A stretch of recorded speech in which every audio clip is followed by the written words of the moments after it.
Career के बारे में मशवरा। About career.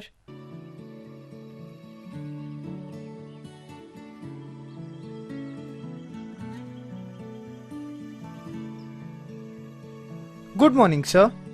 Good morning, Prem. Sir, I want to ask you some question. Yes, you may ask any question. Sir, I want to take your advice about my career.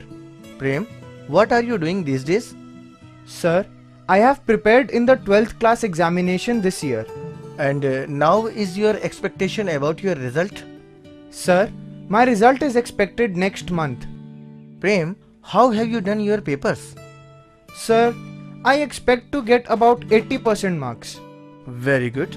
Then you can get an admission in BCom Honors easily. But sir, I want to do a good job-oriented professional course. Then it is okay. You can go in for a career in computer accountancy. Sir, I am interested in computer course. Sir, which institute do you suggest for computer accountancy? For this, NIIT, Delhi University and IGNOU etc. Sir, your advice is good. You can go in for short or long-term diploma courses in accountancy. How much time will be required for these courses, sir? Short-term 1 year and long-term diploma courses 2 to 3 years of duration.